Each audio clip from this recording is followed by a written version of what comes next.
Olá pessoal, tudo bem? Bem-vindos ao 15º episódio do nosso podcast Fichamento.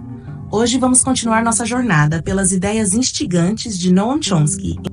A gente começa com uma viagem no tempo, lá para a Antiguidade, onde o estudo da mente e da linguagem já ocupava pensadores tanto na Grécia quanto na Índia. Já naquela época, acreditava-se que esses dois temas estavam profundamente interligados. A linguagem era vista como um espelho da mente, ou seja, algo que poderia nos revelar como pensamos. Essa ideia foi retomada muitas vezes ao longo da história e, mais recentemente, cerca de 40 anos atrás, culminou no que chamamos de revolução cognitiva. E agora, aqui vai uma provocação. Será que foi realmente uma revolução? Chomsky mesmo sugere que não. Mas, independente de como chamamos essa mudança, uma coisa é certa: a perspectiva de estudo mudou.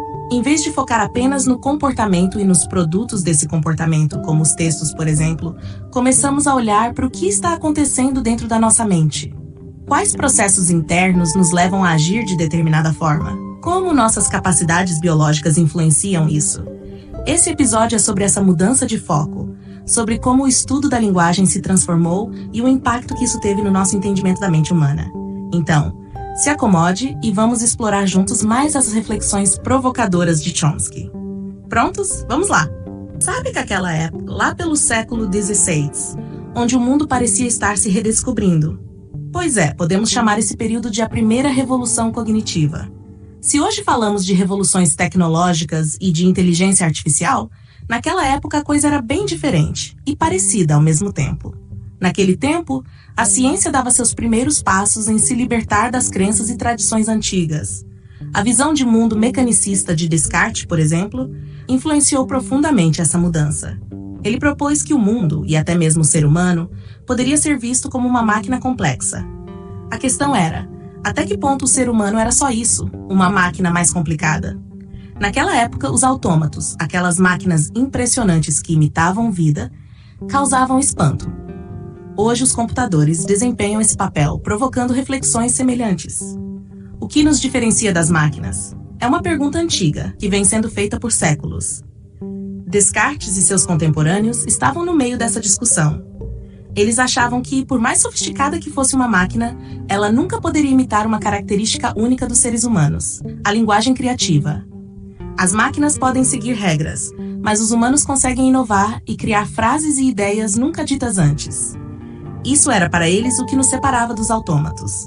Mas nem tudo foi resolvido naquela época. Muitas dessas ideias caíram por terra com a física de Newton, que mostrou que o universo não funciona como uma máquina simples. Forças invisíveis, que Descartes desprezava, se mostraram fundamentais. E aí começamos a ver que, mesmo tentando entender o mundo como algo mecânico, sempre haveria mais mistérios além das engrenagens. O curioso é que, apesar de a visão de mundo mecanicista ter sido superada, algumas dessas questões ainda estão presentes hoje. A diferença entre humanos e máquinas continua sendo um debate. E assim como na primeira revolução cognitiva, estamos tentando entender até onde vai a capacidade das máquinas e até onde a nossa mente é algo especial. O que você acha? Será que no futuro, essa linha que nos separa das máquinas vai desaparecer? Imagina que todo o avanço que tivemos até hoje em ciências cognitivas e linguísticas, apesar de impressionante, nos mostra só uma parte da história.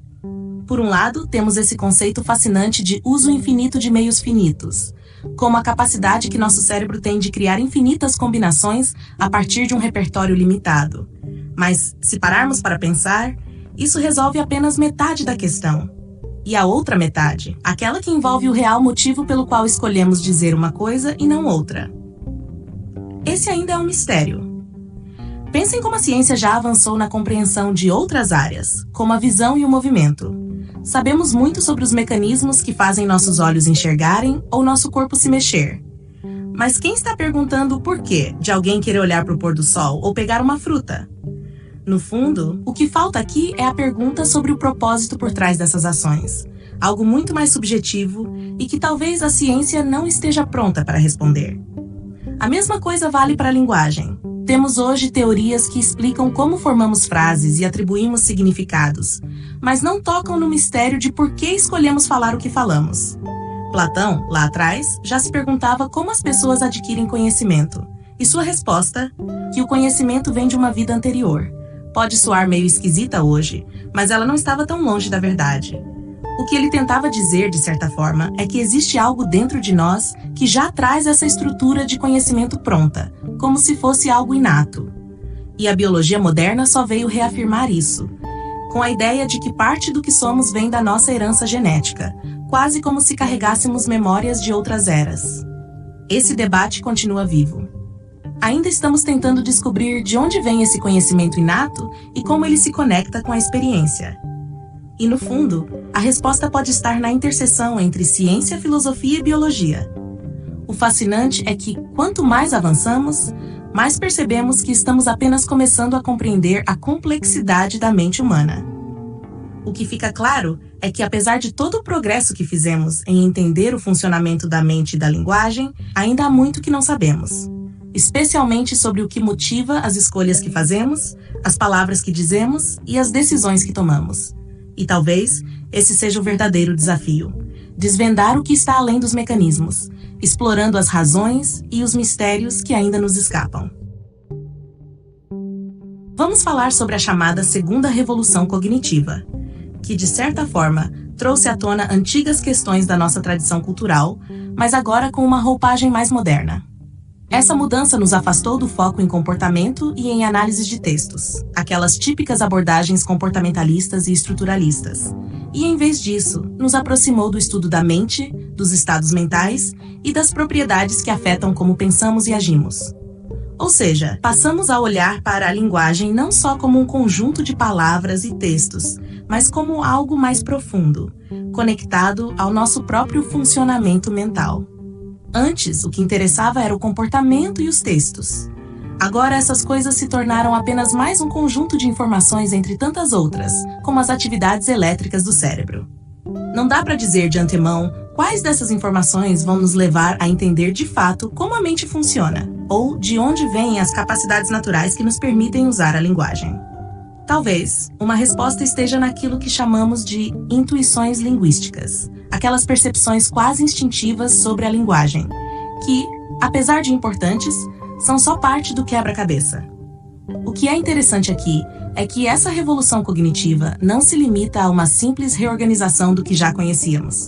Ela transformou o estudo da mente em algo mais concreto, próximo de uma ciência natural, afastando-se de especulações mais abstratas. E tem um ponto curioso sobre as metáforas que usamos, como a ideia de que o cérebro é o hardware e a mente o software. Às vezes, essas analogias são úteis, mas elas trazem mais confusão do que clareza, porque o cérebro é um objeto natural, enquanto hardware e software são construções humanas que funcionam de um jeito bem diferente. Essa revolução trouxe avanços significativos, especialmente no estudo da linguagem e da visão, mas é importante reconhecer que ainda há muito a ser explorado. Talvez a parte mais intrigante seja que, apesar de todo o progresso, ainda não conseguimos resolver as questões mais profundas sobre a mente. Vamos falar sobre a faculdade da linguagem, um conceito que aponta para algo bem interessante. O nosso cérebro parece ter uma área especial, um subsistema dedicado especificamente à linguagem. Esse módulo tem um estado inicial que já vem de fábrica, ou seja, geneticamente determinado, assim como nossos rins ou o sistema circulatório. A partir disso, ele se desenvolve durante a infância até atingir um ponto estável em algum momento da vida, geralmente antes da puberdade. Depois disso, ainda aprendemos novas palavras e regras sociais de uso, mas o núcleo essencial da linguagem já está formado. O que torna essa ideia tão intrigante é o fato de que esse sistema é único no reino animal. Outros seres vivos não possuem algo assim. Além disso, o que chamamos de aprendizado de linguagem não é tão parecido com outros tipos de aprendizado, como aprender a andar de bicicleta, por exemplo.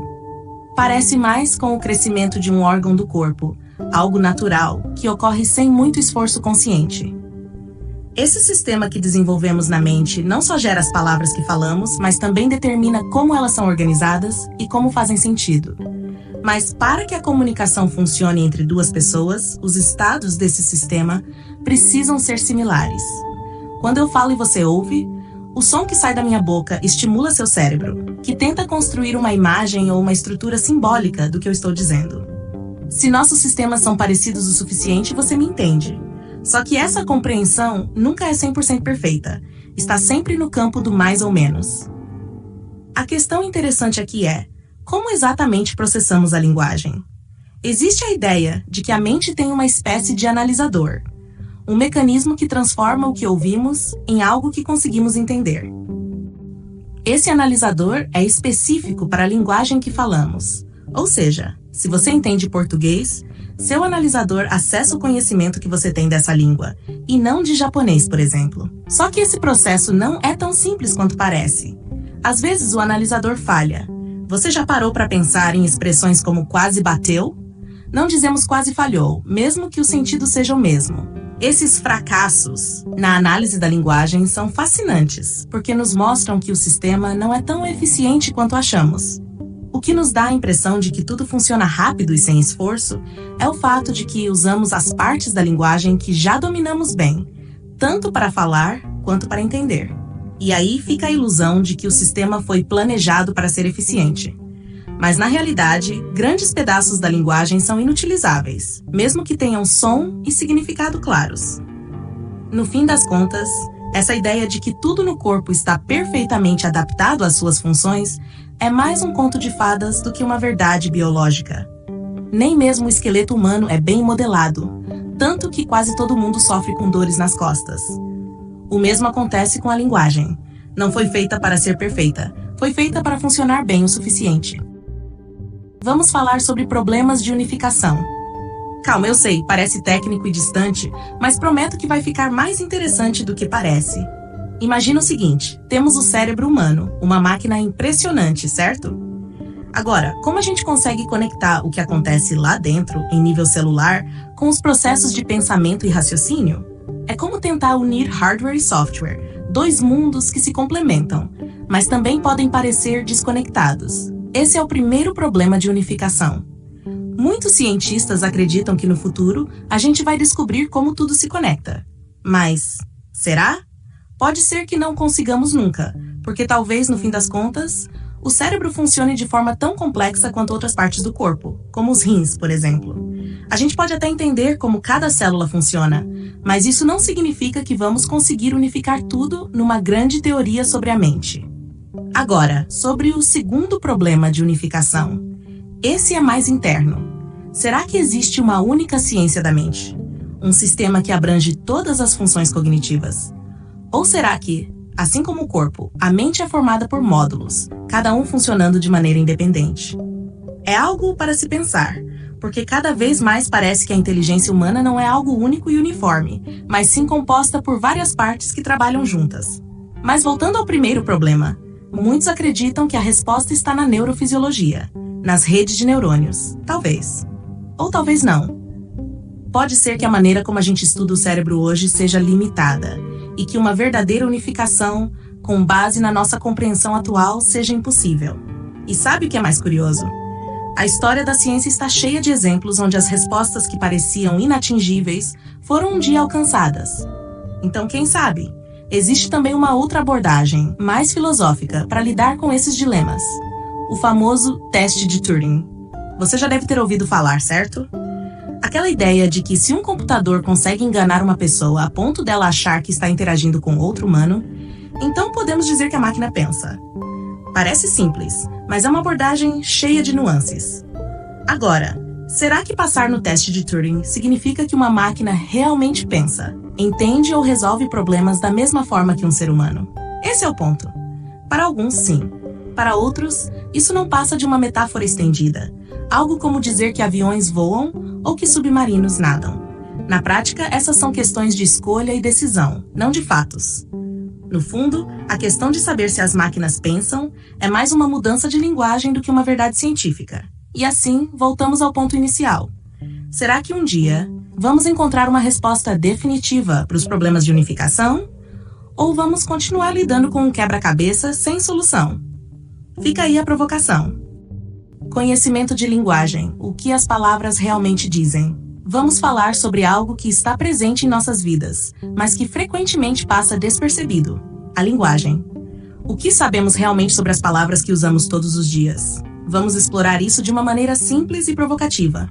Imagine a expressão casa marrom. O que isso nos diz? Sabemos que é composta por duas palavras, e mesmo uma criança pequena consegue perceber isso antes mesmo de aprender a falar. Notamos que casa e marrom compartilham sons similares, criando uma relação curiosa entre elas. E se eu digo que a casa é marrom, o que você imagina? A maioria de nós pensa imediatamente na cor do exterior, não do interior. Mas veja, isso é apenas a superfície da questão. E se pensarmos em objetos de forma mais complexa? Se há uma gruta dentro de uma montanha, podemos olhar para dentro dela, mas não conseguimos ver a montanha ao mesmo tempo. Aqui, estamos focando na superfície, quase como se estivéssemos olhando um quadro. Uma casa, por exemplo, é mais do que apenas uma superfície. É um espaço com vida, com um interior que tem seu próprio significado. Quando digo pintei minha casa de marrom, você entende que me refiro à superfície exterior. Mas também posso afirmar que pintei o interior, o que adiciona outra camada de complexidade à conversa. E neste jogo de palavras, existe um conceito intrigante: o uso marcado e desmarcado. Em outras palavras, o contexto molda a interpretação do que estamos dizendo. Por exemplo, se eu digo João está comendo uma maçã, tudo parece claro. Mas e se eu simplificar para João está comendo? Você pode pensar em qualquer coisa. Isso mostra como nossa mente é ágil em preencher lacunas, assumindo que João está se alimentando normalmente. Mas se eu disser que João está comendo seu sapato, a situação muda radicalmente. Essa habilidade de inferir e interpretar está profundamente enraizada em nossa compreensão da linguagem, muitas vezes sem que percebamos. É como se estivéssemos jogando um jogo onde as regras são invisíveis, mas todos nós sabemos como jogar. E, ao explorarmos frases mais complexas, as coisas ficam ainda mais interessantes. Consideremos: João é muito teimoso para conversar com Bill. O que isso realmente significa? Se retirarmos o nome Bill e deixarmos apenas João é muito teimoso para conversar, a interpretação muda. A semântica aqui se inverte, e a mente é forçada a fazer uma nova leitura. Esses pequenos detalhes nos mostram que a linguagem é muito mais do que apenas um conjunto de palavras. É um sistema complexo que reflete nossa percepção do mundo.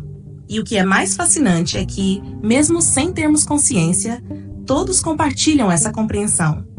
As crianças, por exemplo, aprendem a falar em uma média de uma palavra por hora, absorvendo nuances e significados sem esforço consciente.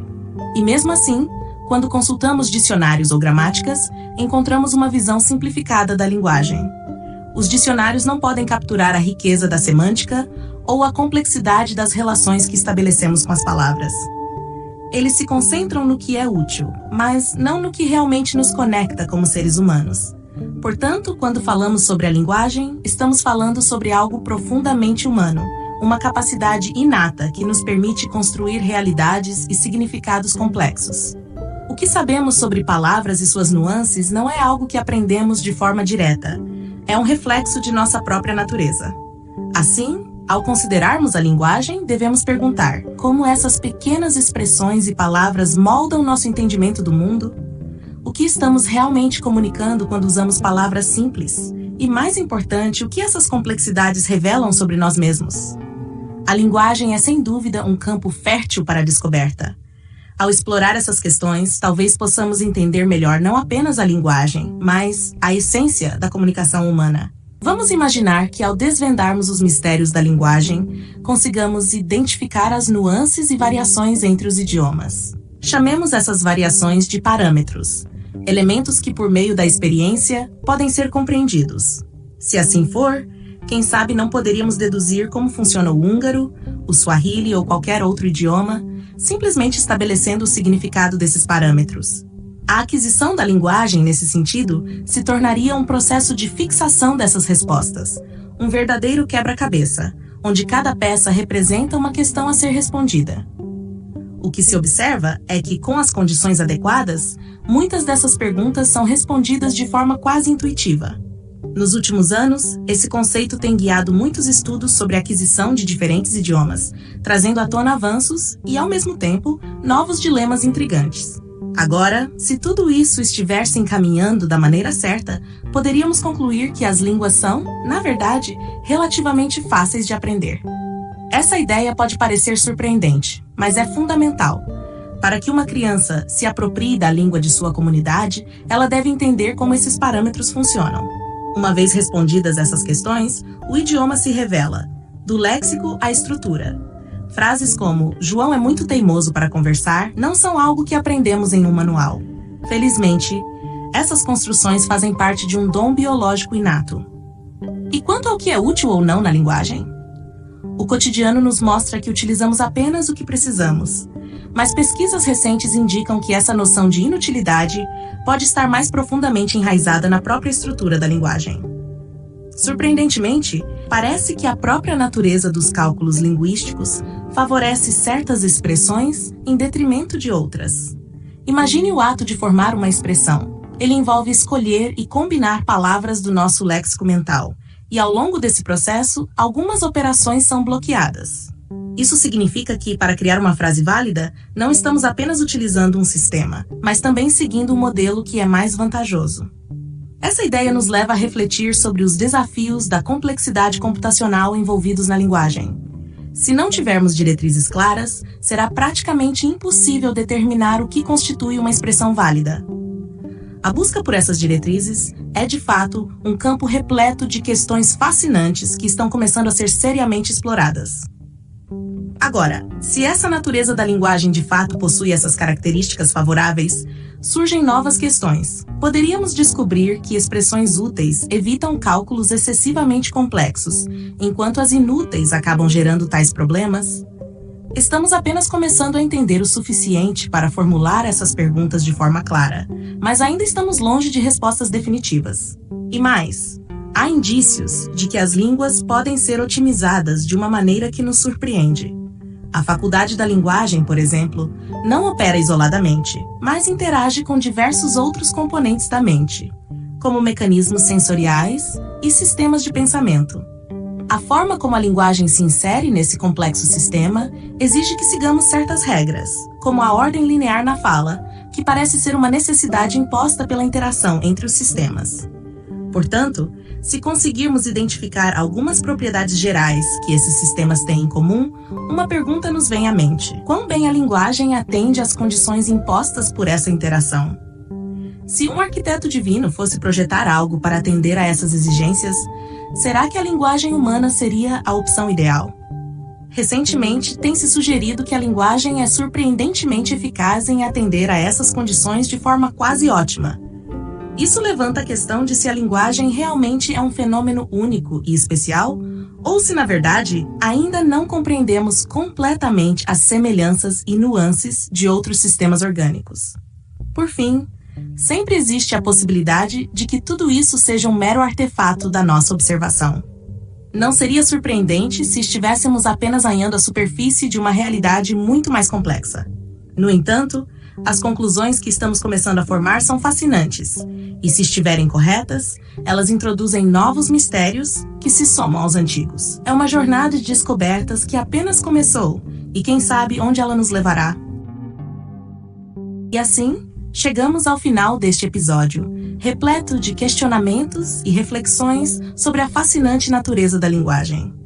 Esperamos que essas ideias tenham despertado sua curiosidade e contribuído para uma nova perspectiva sobre como nos comunicamos e aprendemos. Se você gostou do que ouviu, não deixe de acompanhar nosso podcast. Estamos apenas começando essa jornada e temos muitos novos capítulos e temas intrigantes pela frente. Junte-se a nós, inscreva-se e venha explorar conosco os mistérios da mente, da linguagem e muito mais.